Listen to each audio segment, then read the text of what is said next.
Why, yes, it's Baseball Things. Here's Jason A. Churchill. Baseball Things, Jason Churchill, Snowmageddon episode of the podcast with Seattle and surrounding areas having been pounded by snow since Friday. And there's certainly more to come. So if you're listening to this at home, safe and warm, thank you for doing so.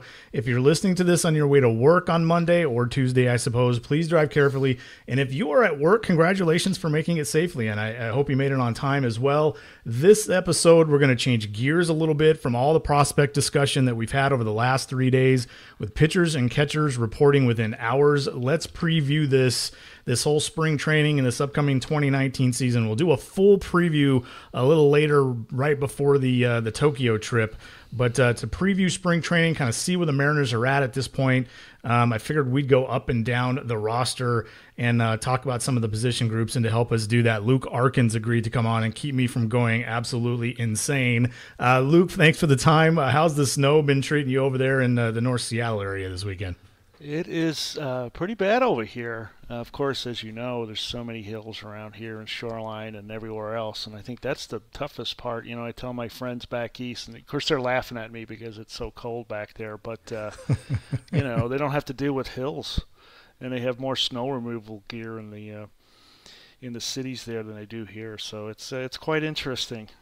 Yeah, we're not prepared for it. Even though we knew it was coming, we're never actually prepared for it. And this is a town, and you know this, and I know you're not originally from here. You've been here a long time now, certainly long enough to know that if it snows an inch, this town, this whole entire area kind of freaks out. Like schools close or they're late. I mean, it's, you know, we're babies when it comes to snow.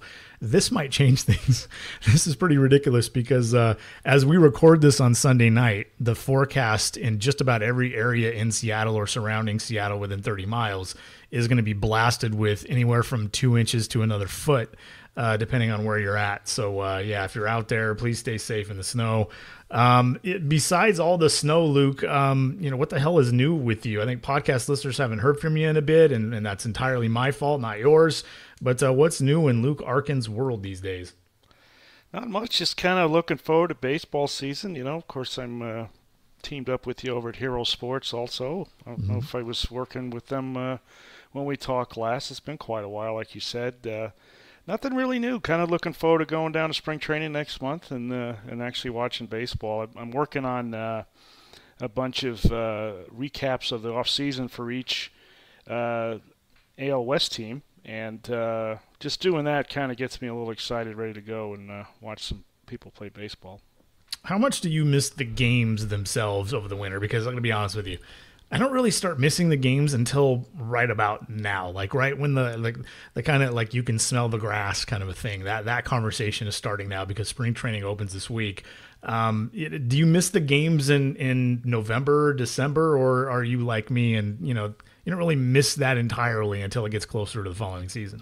Probably right, but like now. You know, like I say, starting to think about who's going to be on each team and actually playing games really soon. I mean, you know, by the end of the season, you know, I'm a little baseballed out. I mean, I watched a lot of games, not just the Mariners, and so, you know, by the end of the World Series, I'm ready for a little break, and now football is over, and it's time to get to baseball.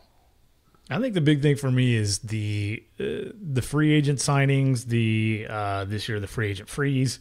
All the moves, all the trades, really keeps me going. And I like that excites me. So when the season's winding down, I'm like, all right, this is going to be good. Like I'm actually, even though I don't want the Mariners season to end, I'm still, there's still something in front of me to look forward to. I think that gets me to January and February. So, all right, let's dive into this. I thought it'd be fun and perhaps informational or entertaining, useful to go through each position group and kind of discuss what's possible, what's most likely, things like that, both in terms of who makes the roster to start the season, but also, maybe even looking ahead and what is going to go into some of the decisions that Scott Service and his staff and Jerry DePoto and his staff have to make. Luke, we'll start with the pitching staff, the rotation first, mostly because it's the easy one. This is by far the easiest one because correct me where I'm wrong or where you disagree. Barring injury or trade, it's going to be Mike Leake, Felix Hernandez, Yusei Kikuchi, Wade LeBlanc, and Marco Gonzalez. in the starting rotation. Huge, heavy favorites, and there really isn't a whole lot of reason to believe otherwise. Yeah, I agree. Unless somebody gets injured, I don't think anybody could have such a bad spring training that they won't make it out of, fall out of the rotation, i.e. Felix. I mean, I think they're all going to be there on opening day unless somebody gets banged up. And you're right. I don't know how long they'll all last together, but it's a pretty solid group, at least to start the season.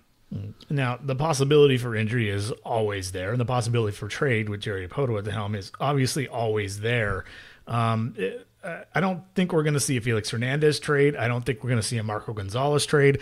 And we're certainly not going to see a Yusei Kikuchi trade. But I think it's fair to say that 2 of the 5, Mike Leake and Wade LeBlanc, it's possible they make a deal before the start of the season, or it's possible they make a deal before the start of the season stateside at least. I think they're going to be squeezed, by the way. Do you kind of have a feeling that the fact that they're opening earlier and they're starting the season officially earlier with that trip to Tokyo might change kind of the timing of how they make some of these decisions? I'm actually expecting them to go to Japan, play those 2 games against the A's, and come back and make more decisions that are entirely different from when they took guys to Tokyo. And I'm not just talking about Ichiro here. I think even for the pitching staff, it could look different on the way to Tokyo than it does comparatively to when they open the season against the Red Sox. Yeah, that's certainly possible, and you never know who might get injured.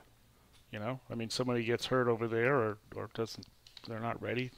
Eat some bad sushi. Yeah, I mean, I think this is probably the excuse to not use Felix over there. He needs more time. That's true. I personally think if one of the 2 guys, I wouldn't be surprised if Mike Leake got moved before the season started.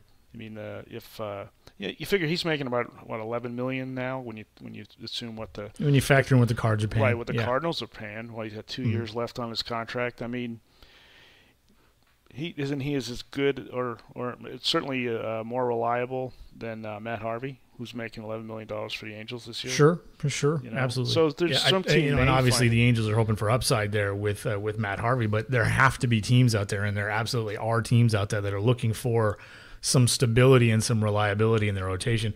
I'm wondering if the Mike Leake situation, because his name was thrown around a lot in November and December, and then it died down. I wonder if a lot of that died down as a trickle-down effect from the fact that guys like Dallas Keuchel and Gio Gonzalez and guys like that are still on the market. It's not just Manny Machado and Bryce Harper that haven't signed.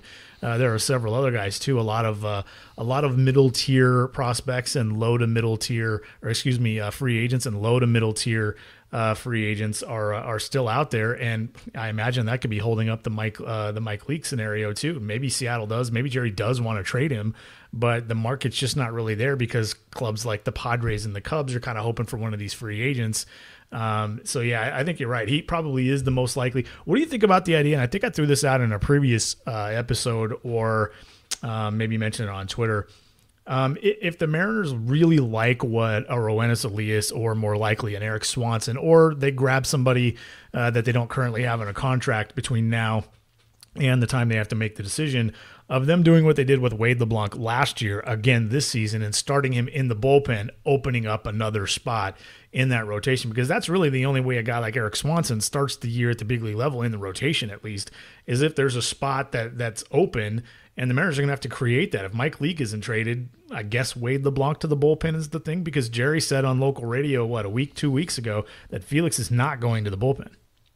Right, and I think you certainly need somebody to back up Felix. And we also know that.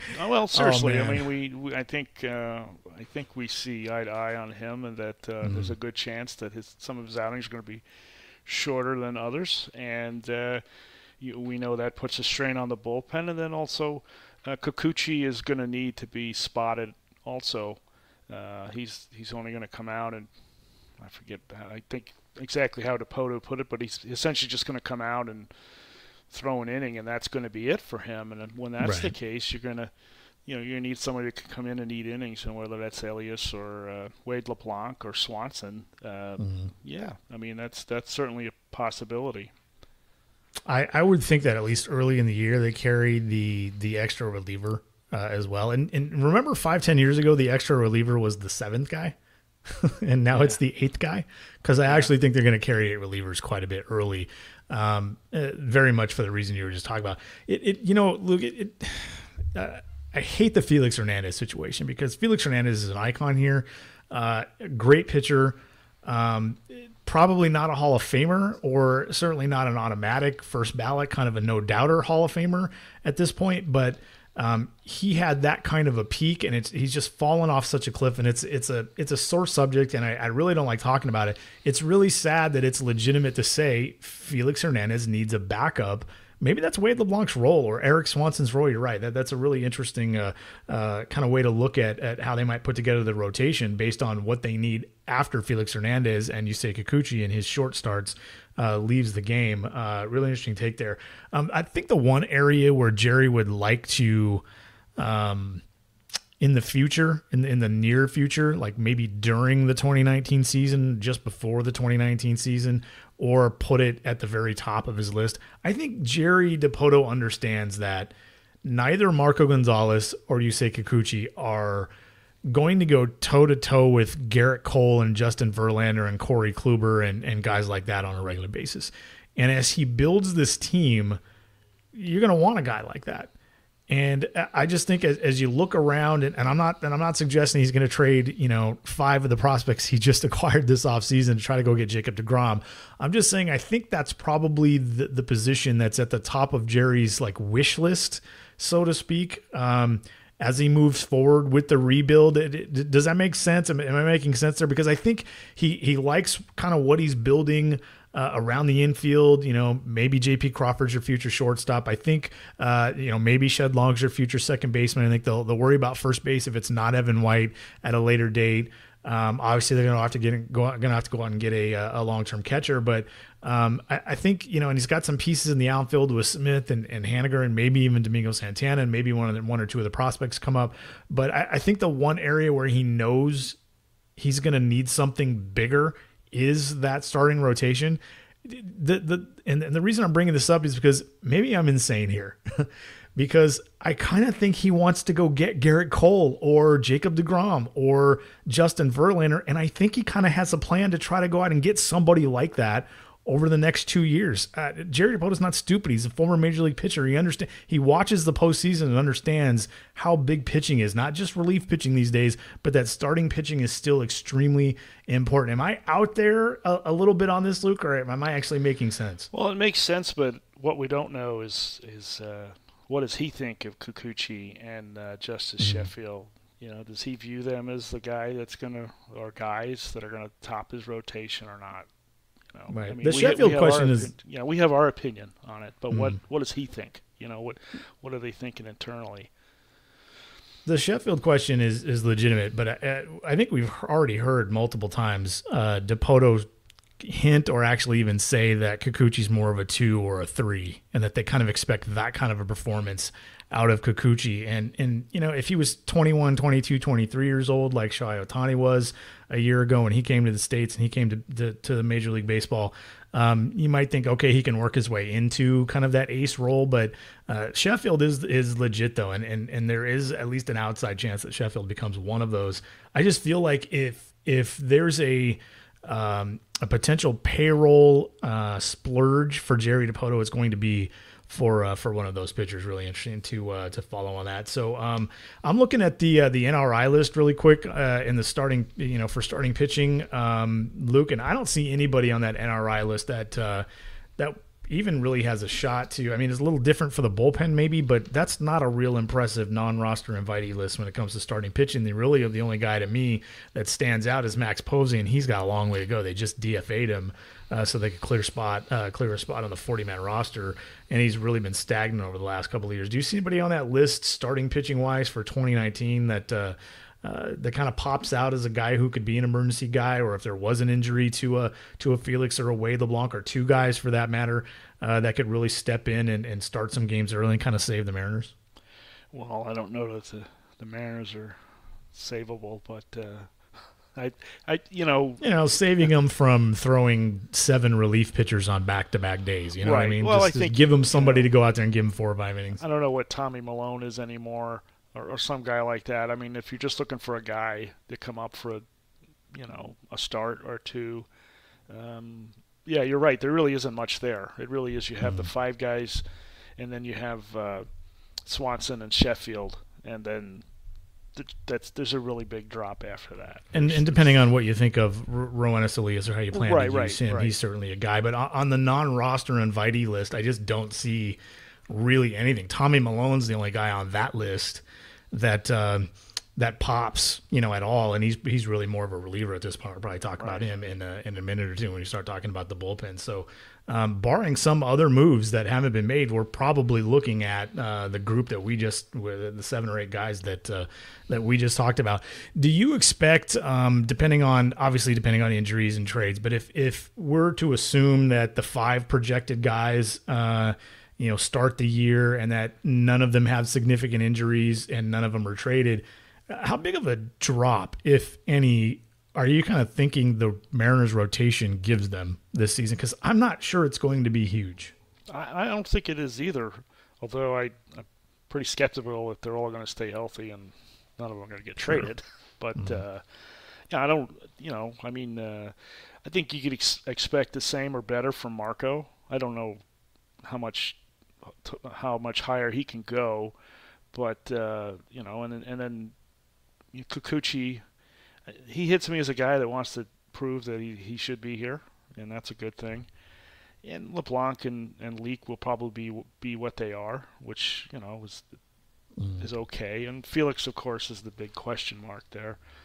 So the rotation, I don't see it as being terrible, but there's just, like I said, this lack of depth. And when you think, just like you say, you look at these names here, and so we have the 5 names we mentioned, and we mentioned Sheffield and Swanson, and then Malone, and then if you throw Max Posey and even Rob Whalen in there, that's 10 names. I mean, we know they're going to use more than 10 starters, more likely. Right.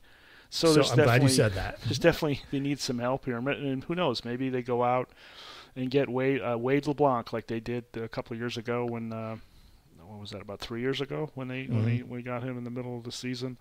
Maybe they'll find a guy like that, but I don't think. I got to think though that part of their plan is Justice Sheffield's going to get starts at the big league level this year, whether that's June, July, or August. He's going to get starts at the big league level. So there's another guy to throw into the surefire going to be worthy of starts. Kind of the thing we don't know is, are they going to even think about Roenis Elias as a starter at this point? Because it kind of made the transition with him to the bullpen last year, and it started to work a little bit. So I thought it was kind of interesting they kept him instead of trading him or non-tendering him, but he's not making a whole lot of money. So I think they kind of like what they have there.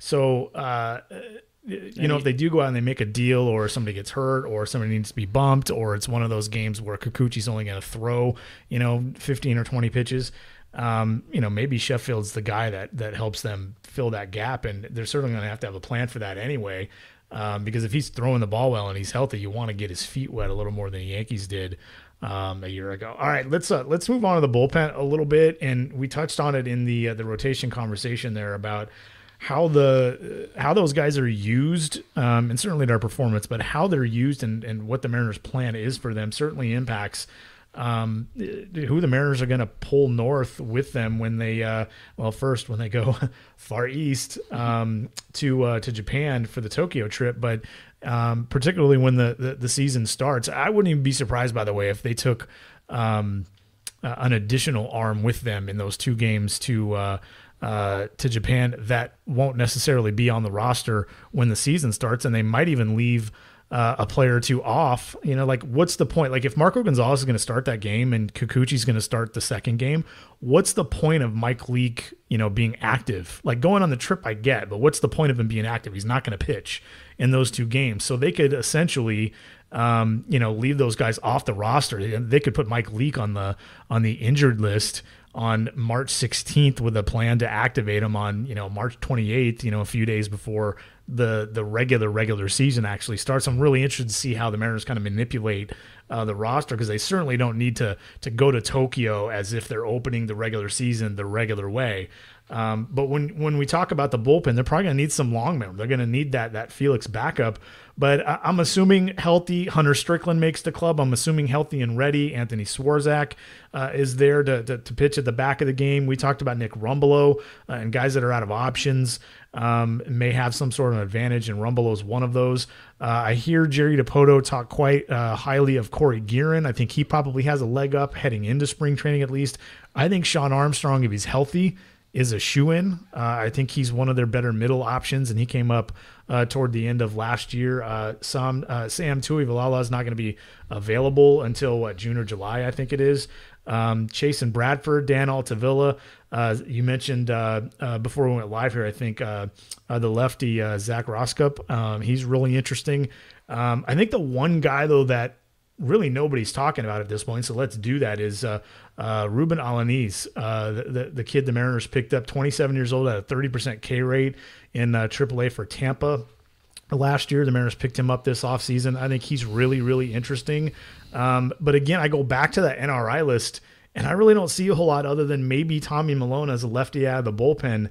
Are you expecting any surprises in that bullpen, considering what the Mariners have under control at this particular point? No, unless there's injuries, and as you noted, there's quite a few guys that have no options remaining. Armstrong, Roscop, Rumbelow, and Elias, and so they're either making the team or there's a chance they're not with the team. I would think, for instance, Elias might have some value. Maybe one of these guys starts the season on the DL. Yeah, you're right about Alanis. Now, he hasn't pitched in the majors yet, right? But he has been pretty impressive in the minors, and I would suspect he's definitely going to see some action this year. The other thing is to consider would be who can go multi-innings. Chasen Bradford, I know, has done that. Elias has done that.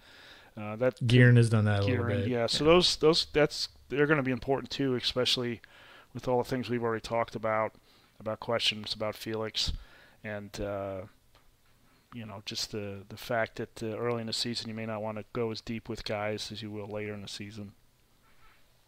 I think Milone has a shot if the Mariners want to take another lefty with them. Although Rosca probably has a little bit of an advantage there, being a little younger and already being on the roster, of course. But again, injuries, things of that nature. Tommy Milone could be interesting. He's always been tough against lefties, including a year ago when left-handed batters, I think they went 5 for 28 off of him with just one walk. One of their interesting non-roster invitees is Nabil Kruzmat, up to 93 with a 60 changeup. Used to be in the Mets organization. He's I believe he's 24 years old. He's really interesting. Keep an eye on him. I don't think he's going to make the club out of spring training, but he's a guy that could stay in the organization, go to Tacoma, and be useful at some point this year. So keep an eye on him. I didn't really know a whole lot about him until the Mariners tossed him a non-roster deal this winter. I think the bullpen, just like any year, is going to be fluid. It's just like, when you think back to about a year ago, we had such a better idea of who was going to make the club out of the bullpen. They had their anchor. It was Juan Nicasio. It was, let's hope Dan Altavilla takes a step forward, and then he ended up not being healthy. But we had a really good idea of 4 or 5 of the names, and right now, I think I'm only sure about 2 of them, as long as they're healthy. Hunter Strickland and Anthony Swarzak are going to be in the bullpen. The other ones, I'm not really all that sure, Luke. I think this is pretty crazy, and I think, and I think the same goes for the rotation. I think as we sit here in, early, mid-February, just about, I would imagine more arms are actually added to the mix after camp opens, and that the options for Scott Service and company actually expand rather than the other way around. Swarzak, Strickland, and just throw up a bunch of question marks, kind of. I guess that's kind of where we are. It's truly throw spaghetti on the wall and see what sticks. Yeah, and it also, I think what you're going to see is that a lot of these guys if they perform well, there's a chance they won't be here in August. Strickland, Swarzak for sure, and I think they're all going to get a chance. Every guy you mentioned is probably going to get a chance this year because of that. They throw a lot of innings in spring training. Teams do, and they do get spread around quite a bit. So we're going to see guys. We're even going to see Cavanero, Jack Anderson, David McKay, guys like that. Also get innings. We mentioned Max Povsey. Lefty Matt Tenuto had a pretty good year in Double-A and even made his Triple-A debut a year ago. A 26-year-old left-hander. He's interesting, to keep an eye on for the spring in case there are injuries to particularly left-handers. But I really think that the most surprising thing, I think at this point, Luke, for me with the bullpen would be if they didn't make additions to it between now and the middle of March, I suppose, as they prep to go to Tokyo. I think, it's just a bunch of palms up and just kind of see what happens and hope Tuivailala comes back healthy in the middle of the season and, hope the starters actually pitch pretty well and the offense scores a lot of runs because I don't have a whole lot of confidence in the bullpen right. Although, to be fair, Jerry knows this, and if they're going to lose games, they're going to lose games because of the bullpen, and that's the one thing you have to fix going into 2020 if you want to be competitive. That's probably the area you'd want to have to go fix the most. Am I off there? No, and honestly, this is a year to just enjoy baseball games. Like if the Mariners were competing, there's a far better chance that Felix doesn't make the starting rotation. But does it really matter? They're not, as long as he's not a complete detriment to the team, then let him get out there. Maybe he can turn it around. He like you mentioned earlier, he's been so iconic for this organization. He certainly deserves the opportunity to go out on a positive note instead of just, kind of kick to the curb. And with the bullpen, it is what it is. They're like you say, it'd be much easier to fix. You don't want to have to fix the rotation in the year you want to compete, and I think they've done a nice job of at least building some building blocks for that. Going to be interesting. Let's talk a little bit about who those pitchers are going to be throwing to the catcher position. The Mariners picked up Omar Narvaez from the White Sox over the winter. He's a bat-first catcher who struggles at some of the basic stuff with catching, but calls a pretty decent game, receives the ball pretty well. So you're not going to see Mike Zunino defense back there or anything even close to it, but Narvaez is probably going to get the majority of the time because he can hit. He has 3 straight years of, I believe it's 3 straight years in the big leagues of a relatively full season where he's posted a 360 or better on base percentage. So look for him to, to hit 270 to 300 and get on base 35, 36, 37% of the time. And I do think there's more power there. So I think Narvaez is really interesting. I think that the question at the catcher position is David Freitas going to be the backup, or, and this is where the non-roster invitee list actually comes in handy, Luke, is Jose Lobaton or Austin Nola or Nina Nevarez or, Joe DiCarlo going to surprise somebody or something along those. I don't believe Cal Raleigh's really an option at this point yet, but Lobaton's probably got a legitimate shot. Nola's probably got a legitimate shot to challenge David Freitas for that backup spot. I agree. He couldn't hold on to it last year.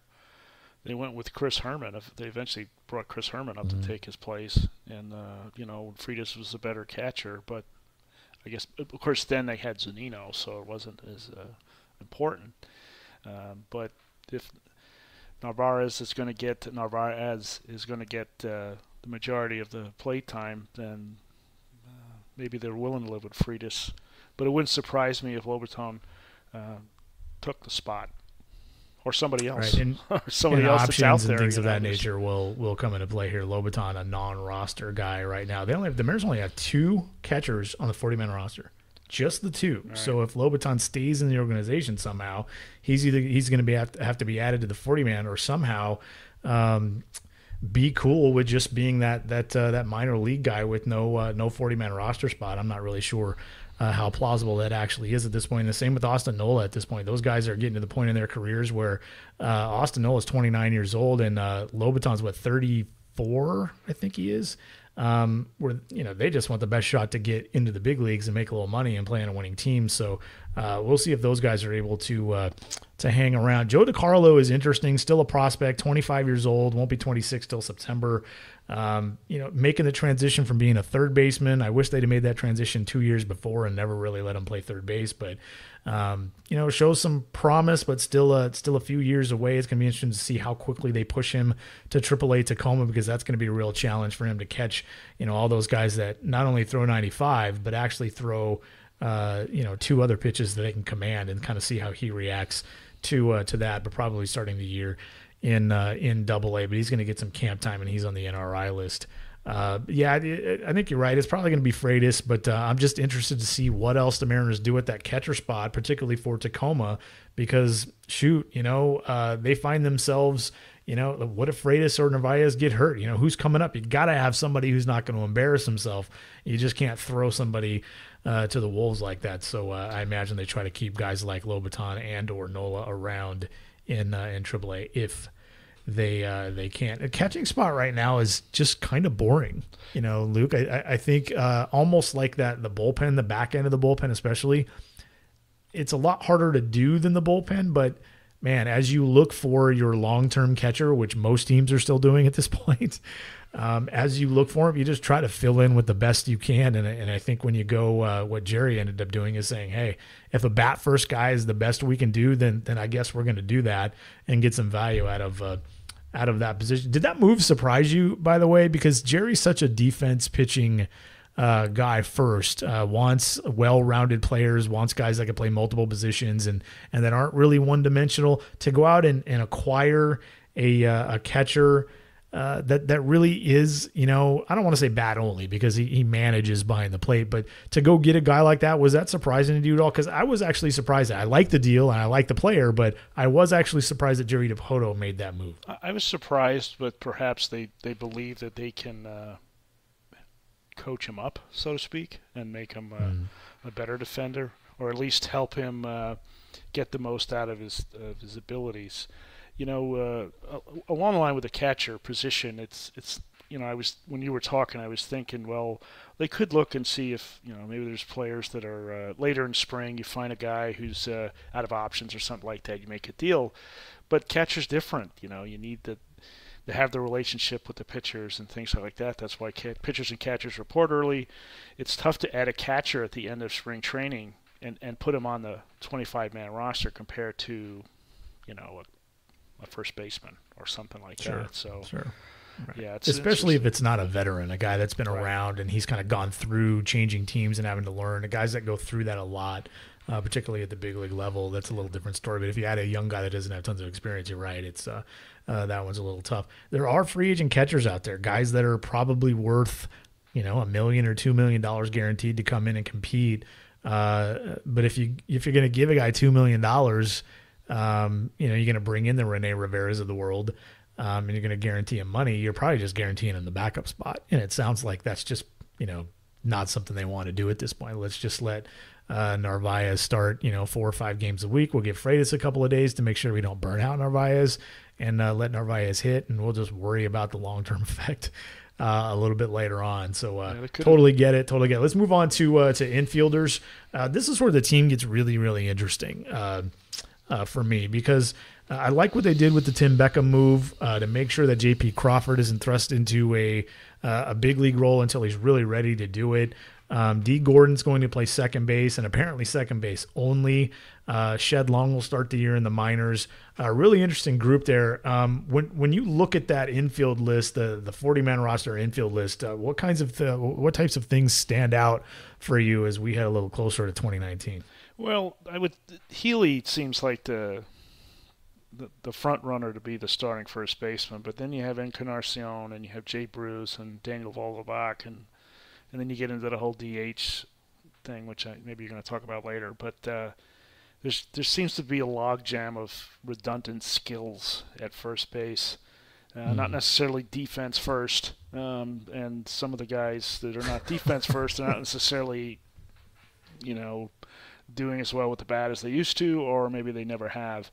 But yeah, I do like the Beckham move. I do like the idea of bringing a guy in, and it's it's a great example of you have a guy in J.P. Crawford who you think, at least they think, has a shot to be their future shortstop. So instead of just throwing him out there and let the kids play, they're gonna bring him along at whatever pace works best for him, whether that is half a season at Tacoma, a whole season, or whatever they think is appropriate. And then you have a guy in Beckham who you can either keep or you maybe flip him. He's not going to bring you a lot, but he may have some value, as you go along. Kind of be interesting. If we project, and you mentioned Healy's probably the favorite to start at first base, I would agree with that. Although Encarnacion is going to be on the team, you do have the DH spot to use for Encarnacion, which is really where he belongs anyway. But by the way, I made the joke on Twitter a few weeks ago. You go to some sites, looking up stats or something, and Encarnacion still listed at third base. I just wanted to mention that again because it's really, really funny. Yeah. But I think you're right. I think Healy's probably the favorite, and with D. Gordon at second. If we assume that Tim Beckham's the shortstop, so they don't need to rush J.P. Crawford, obviously Kyle Seager at third base, that could look a lot different. Come August 1, for example, if they find a way to move D. Gordon, or they find a way to trade Kyle Seager, or J.P. Crawford busts his way into the lineup, or they decide to do something different at first base and end up trading Ryan Healy and giving Daniel Vogelbach more time there to kind of see what he has and see if he can be part of the future. There's a lot of what's the word I'm looking for? It's really fluid, actually, in the infield, and I think that's why it's most interesting to me. Yeah, I mean, I don't tend to believe they can trade Seager, although then again, I didn't think they could trade Cano either. But I don't think they can trade him now without including a lot of cash. Right. But if Seager rebounds a little bit, I think the cash they'd have to send along with them just starts to go down a little bit. So we'll kind of see what happens. Yeah, I don't think they're going to trade him now because I don't think they're really interested in doing another Robbie Cano kind of deal where they split the bill with somebody else. Because there's not a team out there that's going to go, yeah, we'll give you a couple of really good young players if you split the bill with us on Kyle Seager. That's not happening. I think you're right. Right, and the difference too is that Cano was actually hitting. Yeah, he was good last year. He was good before he got hurt and he suspended. He was really good after he got hurt and suspended. Yeah, there's no issue there with Robbie Cano's performances at this particular point. Kyle Seager is a really interesting. It's difficult to predict, project, or even really discuss the chances of a player having a bounce back year. But Seager's not that old. You look at his numbers and they weren't very good in 2017. They were really bad in 2018, but he was really, really good the 3 years before that. And if you listen to the Mike Petriellos of the world and study some of the data that's there with StatCast, the shift isn't the only reason why Kyle Seager struggled. There are a lot of other things. He's not barreling it up as much. The exit velocity is pretty much the same, but he's not barreling up as much. He's not using the whole field. He's not using as much of the field, even that he did 2 or 3 years ago. So it's not just the shift, and he's just kind of that guy where I guess we're going to have to wait and see if he can figure some things out and figure a way to put up better numbers. I mean, it's unfortunate, but I do think he has a chance to do it. I mean, call me crazy. What is he, 31 years old? I mean, he's not Edward Encarnacion. He's not some 37, 40-year-old guy who's trying to do something he hasn't done in 5 years. It was just 3 seasons ago that he had one of the best seasons, if not the best season of his career. Yeah, and I wrote about that, and his barrels were way down. He's one thing about the guy is that he plays nearly every day, and there's something to that. If you listen to Service Talk, they've talked to him, Seager, about improving his flexibility, and there certainly has to be something to the injuries. Now, how much the injuries have affected his play, and who knows? How hurt was he? I don't know. But it would seem to me that there was something definitely going on there. And, I think at this point, wouldn't 2017 be good enough if he did a 2017 projection? I mean, that would be a 2.5 to 3 win player. That's not so bad, really. Good enough for what? I guess would be the question. Good enough for what? Good enough for the Mariners' rebuilding year? Yeah, whatever Seager does will be good enough. Right. I mean, I don't think 2016. But what's good enough for 2020? What's good enough to get him traded? Right. Well, perhaps a 3-win season or better would be what it takes. He certainly is going to have to get on base at a better rate. I mean, his on-base percentage was terrible, and he's just, like you said, he's just got to barrel the ball up better. And the shifts are, you look, when I wrote about it, there's plenty of guys that are being shifted more and are still hitting the ball hard. They're still getting their hits. And I understand every player is different and they shift differently and depending on the player. But yeah, the shift is the lazy analysis as to why he's not doing it. And right. He's going to have to. He's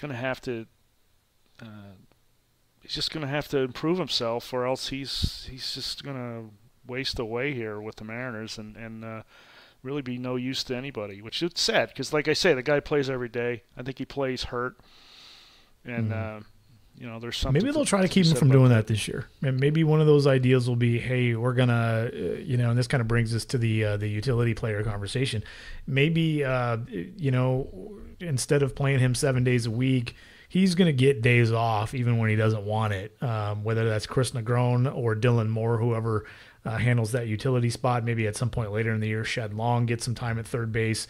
I think he's going to play some third base down in Tacoma, and we'll kind of see what happens there. But maybe that's part of the plan for the Mariners and Kyle Seager this year. It's like, look, right out of the gate, you're probably going to play the first 10 or 12 games, but to kind of get going. But after that, we got to make sure we take care of you. And if you get this isn't the year to play hurt. This is a year to recover and make sure you're healthy and make sure you figure things out, even if that means taking some time off. I imagine Seager understands that, this isn't the year to kind of force yourself into the lineup. We'll kind of see what happens there. But who do you like for that utility spot at this point? Right now, as we look at it, the roster has Dylan Moore and Chris Negron on it. We saw Chris Negron come over from Arizona last year. He's an interesting player, can run a little bit, can make some contact, doesn't have a lot of power. Dylan Moore is younger. I think he's 6 years younger than or 5.5 years younger than Negron. Probably a little better shortstop than Negron, so he probably has an advantage. Hit 280, 340 with 10 or 11 bombs last year in the minors. Who do you like for that spot, Lou? Well, I was thinking Dustin Ackley, but all right. I guess if you're going to insist on. I hate you. I was trying not to mention Dustin Ackley, but now that you mentioned him. Well, I would think that Negron has the edge, maybe initially. Just Moore hasn't played in the majors yet, but Moore has more experience across the entire infield. Like he has more games at every position than Negron, and so maybe that matters. I don't know. Well, again, it comes. And ultimately, Tim Beckham could end up being kind of the utility guy if J.P. Crawford ultimately grabs that shortstop job, whether that's May or June or August or whenever that is. Tim Beckham, if he doesn't get traded, could become that second base shortstop, third base guy that goes in and gives Seager, a day off, gives Crawford a day off, gives Gordon a day off, and if he gets hot, they find a way to keep him in the lineup. That'd be really interesting. Yeah. I think that utility spot's another spot where, hey, you know what? This is a potential scrap heap kind of a situation where if another club out there lets somebody go, maybe we go get somebody else. But I think that spot could be important for what you alluded to there with Seager playing every day. And maybe for some of the other guys too. Let's not run, J.P. Crawford into the ground. Let's not run D. Gordon into the ground. Let's get a utility player that actually play for us and compete. And get him some time and commit to getting some time and sticking with it. Since, at the end of the day, as much as they want to win, even in 2019, they understand and they've explained to the fan base, 2019 is not going to be their year. So if they get to the All-Star break and they're 10 games under 500, there's no reason to go, yeah, we need to get Kyle Seager in the lineup more. I mean, that's just not a thing this year. I mean, it's almost like a built-in excuse to do the right thing, which is, sounds funny to say, but maybe they sit him we'll kind of see what happens there with the utility spot. What's that? Maybe they just sit him against some tough left-handers here and there.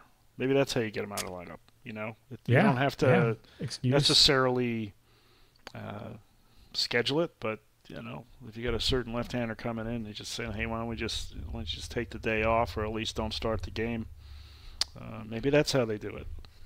Maybe that's how they. And I imagine Seager is a little bit more, again, like I was saying a couple of minutes ago, he's going to be a little bit more amenable to that this season, I imagine, because of how much he struggled last year and because the team's really trying to kind of focus on 2020, 2021.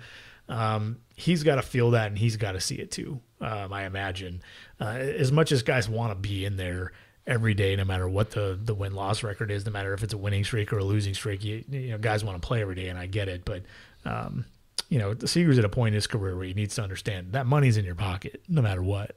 So take care of yourself, and the team, you know, the team's going to want to do what's best for you because it's also best for them. So that just might be the year where it's just easy to get Seager to sit.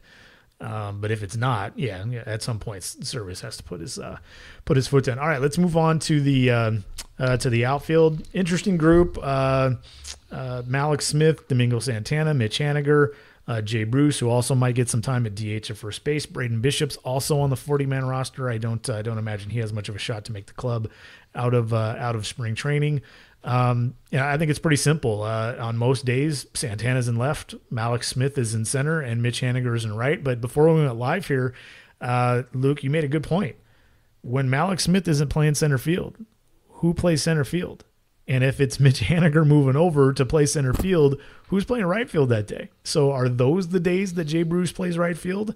That's a really interesting question, and I don't really know where any other answer actually is at this particular point. And I'd actually be really surprised now that we're talking about it if there wasn't a lot of movement in terms of trying to find that extra outfielder that can actually play center field.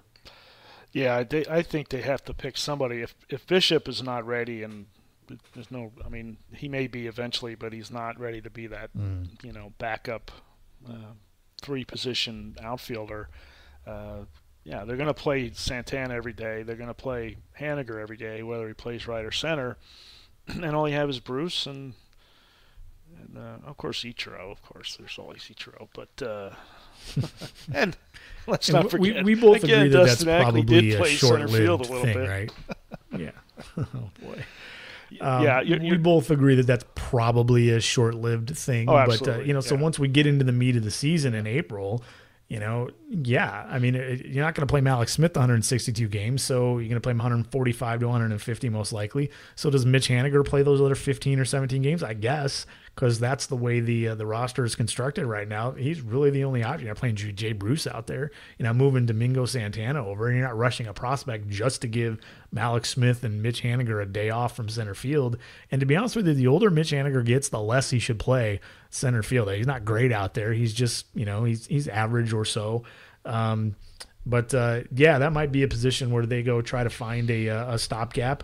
Or, can Dylan Moore play out there? I mean, this is a guy that can move around the infield. Can he play a little center field and give them 5 games? I'm not really sure what his background is. If he he's does ever have played, outfield. I did look at it. What's that? He does have some outfield experience. I did look at it. I think Negron does too. I don't know if it was center field. Yeah, Negron definitely does. I just don't know if it's in center or not. I can't remember. Yeah. Yeah, but, maybe one of those guys, take some games too. That way it's not always Mitch Haniger. Going back to Braden Bishop, and we should throw Jake Fraley into the mix, although Bishop's probably a little ahead of Fraley in terms of timing. He's a little closer to the big leagues, maybe by a half a season or so. Braden Bishop is 25 years old. His development isn't going to be as speedy between now and the time he gets to the big leagues as it was from draft day to now. It's going to start slowing down a little bit because he's in the upper levels of the minor leagues. And physically, he kind of is what he is at 25 years old. So I don't expect there to be some really big jump for him this year. Not a guy that's going to hit for a lot of power. So I kind of think Bishop, not really an option. That can't really be in the plans per se, in my opinion, for 2019. And Fraley, again, is behind him. So, we're really talking about the Ian Millers of the world. That's not really a guy right now that you want to bring up and give starts to at the big league level. So we could see some movement there. Do you like the outfield as a whole, Luke? Because it looks like if things go right, if Santana bounces back, guys stay healthy, that's a pretty good starting 3, actually. I think so. Santana 2 years ago, he had 30 home runs and 15 stolen bases. Mm-hmm. And from what I understand, he's not that bad a defender. And, yeah, I mean, Smith, we'll see his I think we've talked about it before. I know people have brought it up to me before. His home and away splits the last 2 years with Tampa, there is a very wide gap, and the why behind it, I don't know. But we'll see how that plays out. And, of course, Haniger he's really their best player on the team, I think. Mm-hmm. So, right. yeah, the outfield is actually a position of strength, at least for the starting three. It really just comes down to the depth behind it. Maybe they pick up a guy, a Peter Bourgeois or somebody like that, who's back with the Angels right now. He's an NRI. Or some guy like that. Maybe that's what they do near the end of camp. They find a guy that can fill that spot, and between now and when they go to Japan, we'll see. Because what if Smith twists his ankle? What if he's out? Yeah. What if he's out 10 days? He tweaks his hammy on a cold day. Who Exactly. are you turning to? You're not going to put Haniger out there for 10 days. I mean, that's what they're going to tell you. I guess maybe they are. I don't know. Again, this is the best year to have this problem, that you don't really have the obvious guy to toss out there. But yeah, you do have to have somebody.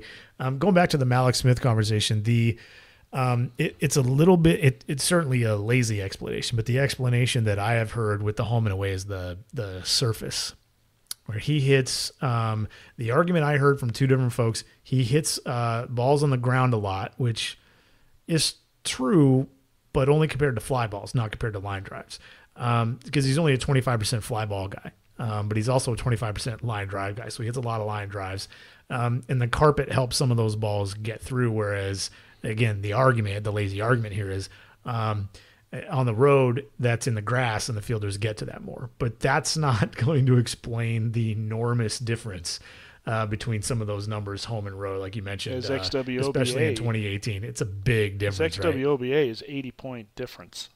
He's 332 at home and 254 on the road. Yeah, he strikes he walks at 10% at home and 6.9 away. Almost even a number of plate appearances. So, and that's double to 5 times as much as, because a lot of players, the majority of players, are actually better at home than they are on the road. That's just the way that it works. Because if you're going to do anything, you're going to design your game plan around your home ballpark. I mean, that's what teams do. That's what Jerry's trying to build, is a team that fits for Safeco Field, now T-Mobile Park. Just like, Brian Cashman's trying to build a team that fits for Yankee Stadium with left-handed power pitching and left-handed power hitting. You're going to do that as a hitter as well. But those differences are pretty staggering. I don't know that there actually is a statistical explanation for it. Yeah. I don't know that there is. I don't know that you go, well, at home, he was doing that. I don't think there is. Maybe I think it's the batter's eye or some. Who knows? I'm not sure either. I started looking at 2 today, and I just didn't have enough time to get all the way through. I was, I looked at the visiting XWOBA and WOBA at down at Tampa, and it's the same as Safeco Field. It's a 302. It's not a hitter's park per se, but I don't know. I mean, without doing more research, we'll see. I wouldn't call it a red flag. It's just something to keep an eye on, right? And maybe temper expectations. And as a high contact, hit the ball on the ground guy, Ichiro had a lot of success at Safeco Field. Right. So it's not that particular skill set won't work in certain parks like they do in others. And when you look at Malik Smith, he's under 20% in strikeout rate, which these days is like striking out 12% of the time, because the strikeout rate's up so high in Major League Baseball. And I think his walk rate is somewhere between 8 and 9%. But we'll see. I do think, if I had to bet, actually, I would say, the 295, 370 that he did, that he put up last year, probably a little high. But I do think 275, 350 is certainly plausible, and I think that's probably a good spot a good place to start for Malik Smith. We'll see. Likes to hit the ball up the middle a lot, and hits a lot of line drives, so it's hard not to think that he can't have success everywhere. Whatever he does will probably be better than the combined production of D. Gordon and Guillermo Heredia last year. No, really? You think so? Not that this year is that important, but let's be honest. I mean, to me, right. he like Crawford, you want to see if he's your guy for the future. You're assessing, is this a guy that in 2021, 2022 is going to be a key piece, or a guy that used to be with the Mariners? Right. And he's only 25 years old. So yeah, he's kind of right where you want him to be. And as we kind of wrap this up here, and maybe before the regular season, before they go to Tokyo, we'll do another one and talk about and kind of try to project the roster a little bit, and then maybe also react to the roster that they're taking to Tokyo. But overall, I've expressed my feelings about my thoughts about the job that I think Jerry Dipoto has done this offseason in terms of the rebuild, how he went about it, the types of players that he acquired, the level of talent that he acquired. One of the things that I really liked about it, and I want to get your take as a whole and hear what you think of it, but one of the things that I like that doesn't get talked about a lot is he didn't just go and get a bunch of prospects that were 4 years away. He went and got prospects that were either ready now and had 2 years of experience, like Malik Smith, not really a prospect, but you know what I'm saying? You say Kikuchi, yeah, technically he'll be a rookie, but it's not like you're waiting for 2 years for him to get somewhere. You know he can pitch in the big leagues right now. Justice Sheffield is pretty much ready right now, whether he starts the season at the big league level or not. We'll wait and see. Same thing with J.P. Crawford, even though technically he's not a prospect. I think he mixed it up pretty well. I mean, Justin Dunn's probably a year or two away. Jared Kelenick's probably 3 or 4 years away. I think there was a really good mix of, the levels that players were at, and their ETAs don't all match up, because if you throw all your eggs in one basket the way that Jack Sorensic kind of did, you legitimately only get maybe a 2-year window to kind of see if it's going to work out. And then what do you do? If your team's not going to spend a bunch of money, you're kind of stuck and have to start over again. I think Jerry Dipoto's covered himself pretty well there and given the team, a real shot to compete maybe in 2020, but definitely in 2021. And as we're looking ahead to 2022, this team could be really, really good. Yeah, and he's added pieces across the whole roster. Particularly I like what he's done with the rotation, getting Kikuchi. I think Kikuchi was a coup for them. I understand that there's some risk. There's an injury risk with him, but the contract is unique, and it does give them an out. At most he's probably a 4-year. Well, he's a 4-year guy if he's struggling. He's just a 3-year guy if he's doing well and they don't want to retain him. And then of course Sheffield and Swanson are probably future pieces to the rotation in some form. And then they already have Marco. So that's a fairly decent foundation to a rotation. I understand there's no ace there, but that's a pretty, that's a lot of young arms, a lot of upside there. And you look at the infield, we'll see what Crawford is. There's still some questions what they're going to, maybe Shed Long is their guy at second base. Although I think we both agree that maybe that he hasn't found his position yet. And then in the outfield, maybe they flip Santana, maybe they don't, but they have Haniger, and we'll see how long he's here, and then of course Smith. So he's added pieces across the roster, not just one primary focus. And they set out, they had a goal. He was aggressive about it. I think personally, moving Cano, I'm just shocked. I'm impressed. I really am. To move a guy. Yeah. I mean, you split the bill, but still. Right. They're splitting the bill, but you knew they would have to do that. And they attached Diaz, but as much as folks love him here, he's a relief pitcher. I mean, there's a lot of volatility there. There's uncertainty there. Mm-hmm. I mean, he has a pretty violent delivery. I don't know what you're far better qualified to speak to the sustainability of that delivery, but and the thing with Diaz, and I said this quite a bit, and you and I have talked about it, he was never going to be more valuable.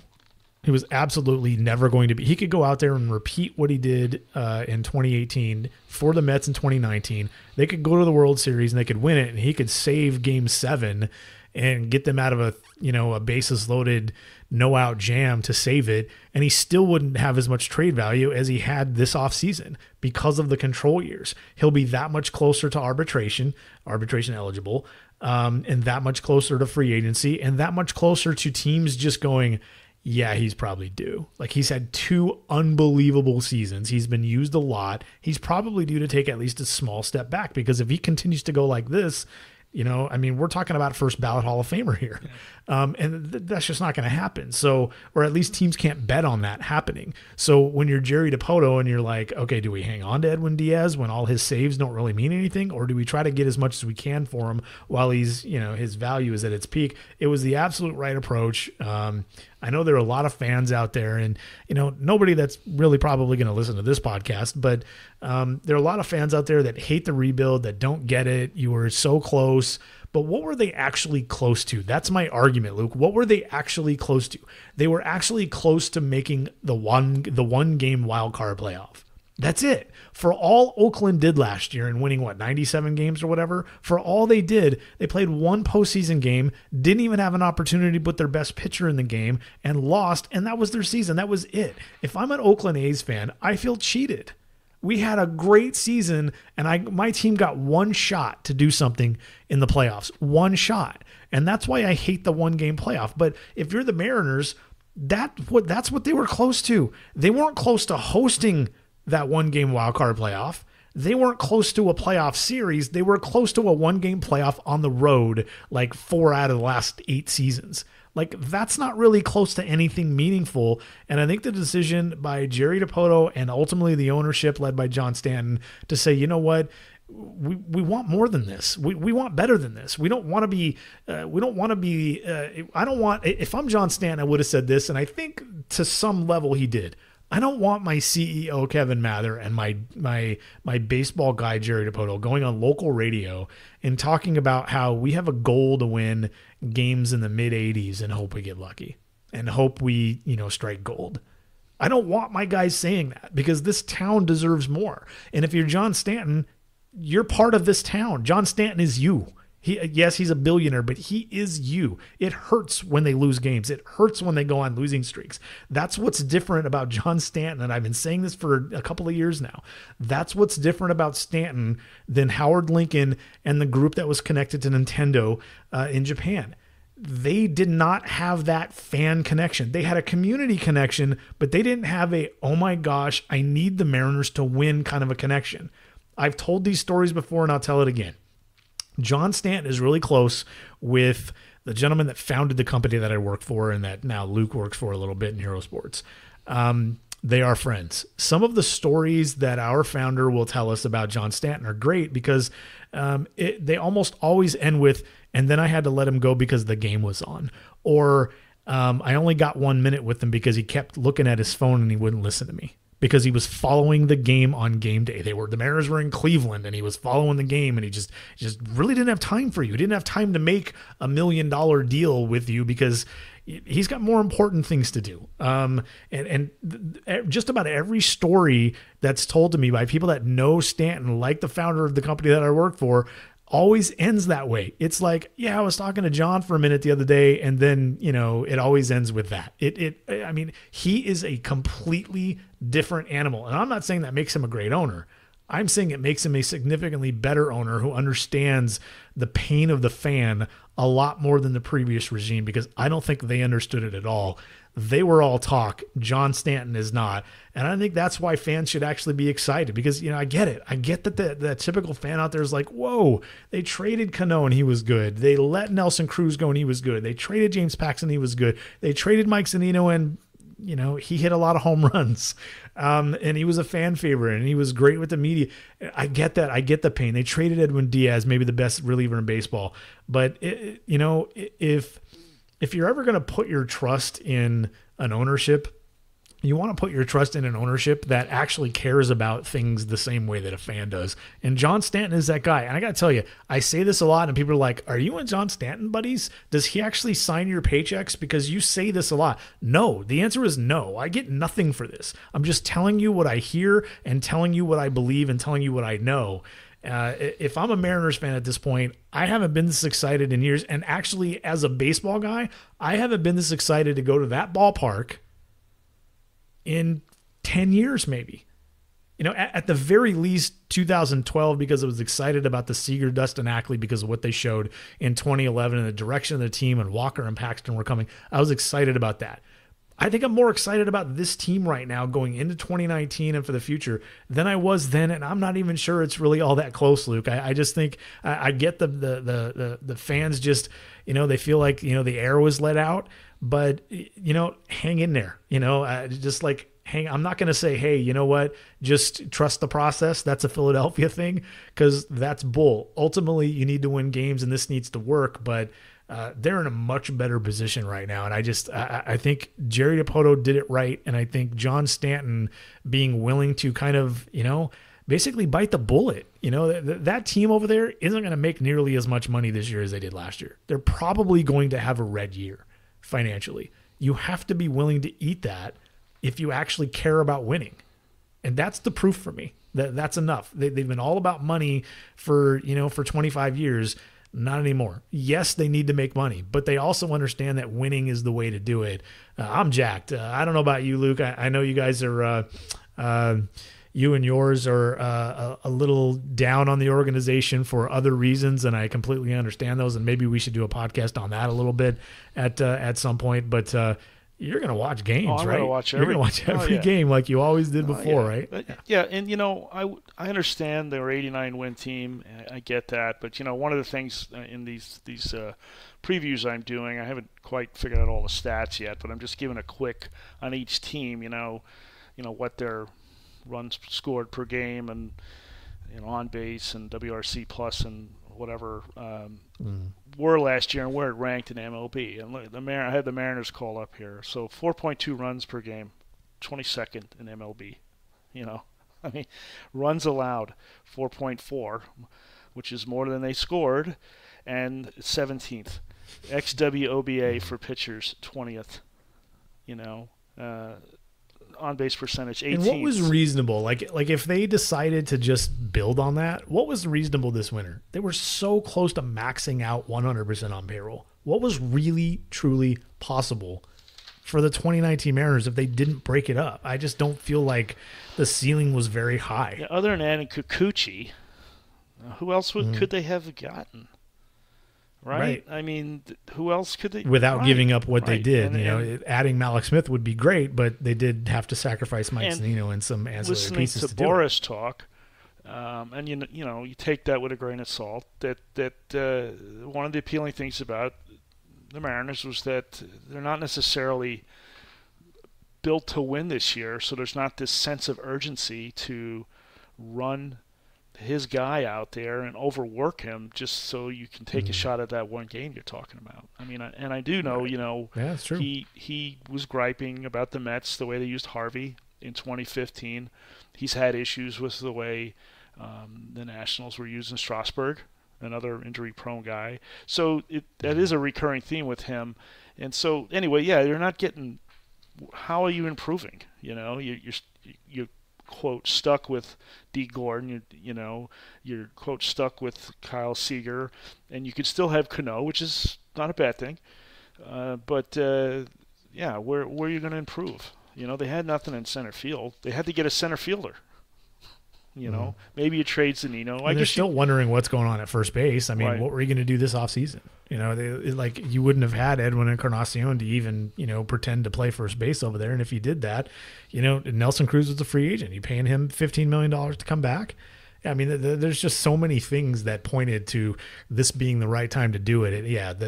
The low ceiling for 2019, the relatively low ceiling, was a big reason for that. And, if you look around, you look at what the Angels have done this offseason. You look at the Astros are still good. Cleveland's still, pretty good. The Rays actually passed the Mariners last year with their August and September run, and they certainly got better this winter. And even without the Mariners trading them Zunino, they were going to get better this offseason. And then you obviously have the defending champ Red Sox and the New York Yankees, who might be the two best teams in baseball. How are the Mariners how are they going to make the playoffs? We haven't even talked about Oakland, but I actually think the Angels could take a meaningful step forward, enough to be at least on the fringe right there with the Mariners. So if you're the Mariners and you tried to go for it again in 2019 instead of tearing it down like you did, you're battling with yet another team. Either the Red Sox or the Yankees are winning the division, and the other one's probably going to win 95 to 100 games and be the number one wild card. So it's Tampa, the Angels, Oakland, and if you're the Mariners in this pretend scenario we're making up here, you're the fourth team in that group, and you might actually be the fourth best team in that group, and that's all for one tiny spot that guarantees you one game. So, I think if you, I think those fans that hated it, I think the majority of them will understand it better, because I think their eyes will open when they start seeing some of these guys, because, some of these guys are going to fail. Some of these players that Jerry acquired, they're not going to perform, but some of them are. And when they perform at the big league level, you'd be like, yeah, okay. Because I remember years ago when I was just learning the game of baseball and I saw that happen, and I saw teams like the Twins, for example. I saw that 87 Twins team that went worst to first. I think that was 91. It was the 87 team, and then they let some guys go. And I believe after the 88 season, I was wondering why. And then in 91, they won the World Series again, going worst to first. And I was thinking, okay, yeah, I get what they were doing. Some of those players were a little older, and they needed to get a little younger, and guys are starting to get expensive. And this was about the time that Ricky Henderson and Kirby Puckett started making $3 million a year, their first two $3 million a year contracts.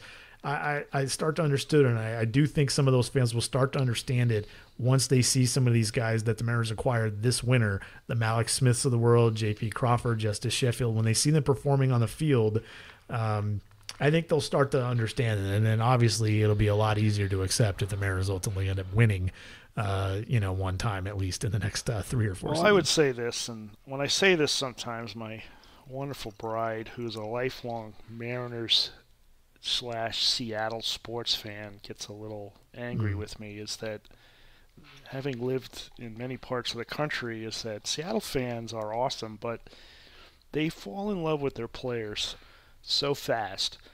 And so when a guy is moved, everybody loves Edwin Diaz. You have the Maple Grove, which is sort of team created, but the Maple Grove for... And then the King's Court and all these things for players. And, how about, what's his name? I forgot his name. The guy with the hair last year, Taylor. Taylor Motter. Yeah. Like the guy. He was a People he was a big loved him, deal and he couldn't after play. a month, and that's sort of what. There's something endearing to that, but when you make these huge trades and you move guys, there's this instant outrage because you moved a guy they liked, or maybe they bought a jersey for. But what I have figured out that all cities have a common thread is they all like winning. They're all fans of winning.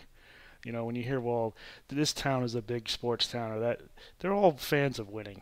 And so once the Mariners start winning consistently, they'll have their fan favorites and they'll have winning. And I wasn't here for the 90s, but let's face it, the reason the 95 team was so popular and the players were is because they won. If Edgar doesn't hit the double, there's no other reason. Griffey was the one guy on that team that would have been just as popular had they not won ever. Right. Other than that, everybody else on that team, including Edgar and Buhner and all those guys, would have been, eons less popular and beloved if the Mariners didn't win and do something exciting. If the double never happened, like Edgar, if the double never happens, the one hit that is the highlight, the one biggest highlight of Edgar's career, if that doesn't happen, he probably doesn't get in the Hall of Fame because he probably doesn't get the media and the fan support that he got. Well, he struck out. Didn't he strike out against McDowell the first time? I think I saw that the other day when they were running all his highlights. Like in the 2 innings before? he had struck out against them. Yeah. And I think he realized he needed to be looking for a different pitch or something like that. So he, obviously found it and blah, blah, blah. But so... I agree. But I'm excited for this. I'm excited for what's coming, and I think fans should be too. I get it. They're not going to win, and that irritates people, but they haven't been winning, really. I mean, they just haven't. And when I say be excited, I mean be excited for winning. I'm not saying be excited for Malik Smith, although you should be excited for Malik Smith because he's fantastic. He can play, and he's a great interview, and he's a character, and he's got tons of personality. It's so easy to love that guy. But like him because he's a good player and he's going to help your team win. And the team has a chance to win. There's a clear path now for the Mariners organization to actually get to a point where they can do something real, not just compete for a wild card. Win the division in 2 years. There's absolutely a chance the Mariners are the best team in this division. Well, last year I did not believe that. I was like, no, that can't happen. I don't see how that can happen. Well, look at the Astros after this season. Look who are free agents. Cole is gone. Mm-hmm. Garrett Cole is gone. Yep, they might lose Dallas Keuchel. Garrett Cole is gone. Justin Verlander is a free agent. These other guys and Garrett Cole is probably going to the Dodgers or the Angels. They're not going to pay Justin Verlander. If they were going to pay Justin Verlander, they'd probably pay Dallas Keuchel this offseason. They're going to have to make a decision on Carlos Correa at some point soon. They're going to have to commit to Alex Bregman at some point soon. So, yeah, they're not a $200 million a year payroll kind of team. So the Mariners' opportunity is going to be there. And Jerry Dipoto and his people saw that coming. I don't think it's very hard to see. Well, he talks about it. They certainly saw that coming, and they played it right. He doesn't call them out, but he basically said they kind of looked around the division and they see what's coming. I'm not as high on the Angels. Again, I'm doing these things, and I'm I haven't compared other teams, but if you take Mike Trout's production out of the Angels' total stats for last year, their slugging percentage drops 20 points. It's like a 413 with him. It's a 393 without. And that's both an indictment on the rest of the Angels lineup as a whole and a crowning of Mike Trout as being like amazing. 2/3 of their intentional walks are Mike Trout. Like they have 30 something, and he had 23 or something like that. Yeah. I mean, it's not a good team, but when I was making the point about them being, maybe in the mix, they're hoping that Tyler Skaggs stays healthy. They're hoping that Haney stays healthy. They're hoping that Harvey gives them, something that some of the upside starts to show up there. They're hoping that I'm drawing a blank on the infielder they got. The shortstop that ended up playing third base for them. Cozart Got hurt. Yes, Cozart. Thank you, Zach Cozart. They're hoping that he comes back healthy and is ready to go and is basically their everyday guy. And if they do, it's really not a bad team. But if somebody significant gets hurt, particularly in that rotation, they're in trouble. And I still don't like their bullpen. But, would it shock me if they won 86 games? No, not at all. But that might be their ceiling. Right, it's probably their ceiling. So I'm with you. I'm not really a big fan of what they've done either. Right, and we talked a little bit about Pujols and how that's going to get handled. And, you have Justin Bour, you have Pujols, and then you have Ohtani. And Ohtani's not going to be ready for the start of the season. And Albert's got some, and he's not going to pitch this year. So he's going to DH only. And then you have Albert, who's going to last year he played I think 73 games at first base, which was double what he'd done the two previous years combined. And now he's coming off an elbow and a knee procedure. He's 39 years old. How do you keep Bour, Ohtani, and Albert all on the roster at the same time, even if the other infielders are very versatile, and they have some guys that can play. Cozart, whether he plays third or second, and then they have Fletcher, and they have Taylor Ward, and there's one other kid that they're looking at for their infield, but how flexible can you be? Right. You're kind of stuck with those three guys. Once Ohtani's healthy, you're stuck with three guys that really all of them belong at DH. Even Bauer belongs at DH. I mean, you're going to play him at first base, but yeah. So maybe they'll hit, and maybe they'll hit enough. Their new skipper over there has got a big challenge out of it. Yeah, but the upside's not big. Right. You're right. It's there's not a ton to like there. But you look forward, down the road. I mean, there's a chance Mike Trout's gone in a couple of years. Yeah, 2 years. So, and to be honest with you, if I'm Mike Trout and I know what I know, I mean, Mike Trout obviously plays for the damn team and he is Mike Trout, so he knows a lot more about this than I do. But if I'm Mike Trout and I know what I know, I've already decided I'm leaving. There's nothing here for me. It's not even LA. It's freaking Anaheim, Orange County. It's not even Los Angeles. There's nothing here for me. I'm not an LA type guy anyway. I don't like the bright lights, big camera. I don't want to talk everybody's ear off. I already know that I'm leaving. So it's highest bidder that isn't on the West Coast, and I'm out of here. And he'll get that from Boston or the Yankees or the Mets or, the Phillies or somebody, and he'll get a deal and he'll be gone. So thinking about the AL West in the future, really it's what can the Astros hang on to? What exactly is the A's path to 95 wins a year, if there is one, considering their ownership and stadium situation and the fact that they don't spend money? And can the Mariners beat the Rangers in their rebuild? And right now, they're light years ahead of the Rangers in their rebuild. So the Mariners are in a pretty good spot right now, and the more I talk about it, the more jacked up I get. Yeah, I think they're like you said earlier, they're picking up players that are not years and years away, and while the Rangers they're signing the people from the land of misfit toys, these pitchers that are they're not I'm drawing a blank, but I was just looking, and they're just it's all these guys that are banked up over 30. Same thing with the Angels. They're not the guys they're adding are short-term commitments that are, they're not going. And maybe one of them does something for you. Maybe Matt Harvey pitches better. I mean, I wish the guy well, but who's the other guy? Trevor Cahill. He hasn't made more than 20 starts in I forget 4 years or something like that. It's been several. Right.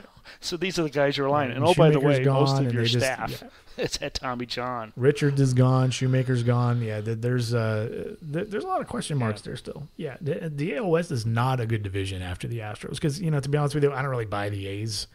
They were really good. I'm just not sure how much better they can be with that rotation. Even though the bullpen's really good, it's still really good. Maybe in 2020. The offense is good but not great. I don't know. Maybe in 2020, and some of these young pitchers that are coming off Tommy John and other things, Manaea, Puck, right. And the other kid, I can't think of the other kid's name that just had a setback. I wasn't viewing him as a player this year, but those guys maybe in 2 years, next season, they're. Along that timeline that you're talking about, you get to you get a year from now, all of a sudden Matt Chapman is due money through arbitration, and just about every other player on that team is either due more money through arbitration or really, really close to free agency. And what do the Oakland A's do when that happens? They end up trading somebody. Josh Donaldson's probably the last really, really good player that I can remember them trading, and that was just 3 or 4 years ago. So. I don't really. They don't seem to have a whole lot of stability, so it's really difficult to project them. But they certainly know what they're doing with their talent when they get it. How long they're able to keep it is really the key. And we'll see what happens with guys like Manaea and Puck and those guys. But Manaea is going to be ARB eligible before he can even pitch again. Right. So, we'll see what happens there. Not that they're automatically going to cut him if he's arbitration eligible, but I imagine they probably treat somebody like him very similar to the way they did Sonny Gray, very similar to the way they did Tim Hudson and Mark Mulder and Barry Zito way back when. It's just been their formula for 25 or 30 years. It's not going away. Chris Davis anytime soon, or at least until they get a new ballpark. Chris Davis this year. He's a free agent. Right, big year. He's a slugger. Yeah, he may be tough year. to move him. Maybe not, depending on needs, I suppose. Mm-hmm. But he's certainly a guy who may be on the move. And all these guys they have signed, veterans, they're all, just like with the Mariners, they're going to move them at the deadline if they're. Sure. It only makes sense. Why would you retain a guy if you can get some value for him? Especially if you're good at the development part, right. Which Oakland is. Oakland's good at the development part. I don't really think they're all that good at the drafting and signing Latin American players part, but I think they're good at, making the best of what they actually get. Yeah. So they're probably one of the top 6 or 8 clubs in baseball at doing that over time, and they've had just as much success at that as anybody. All right, yep. Baseball is close. I'm as we wrap this up here, Luke. I see all these Twitter updates, flowing on my tweet deck here, and about half of them are about baseball and spring training and the Oakland A's and the Seattle Mariners. And the other half are about Washington Huskies recruiting. So we're still getting football, but baseball is really, really close. I'm certainly jacked about it, Luke. It was good talking. We'll do this again. Like I said, it would be ideal if we did this again to maybe project some rosters, maybe react to the roster once it's announced, the Tokyo roster, and then maybe we can do it again a week later when they do it again for the regular season roster. But Appreciate it. Got a parting shot. Give me a parting shot from Luke Arkins for this episode of Baseball Things. Oh man, I don't. I'm putting him on the spot, ladies and gentlemen. I did not tell him I was going to do this, but a parting shot. Make a prediction. It can be non-baseball.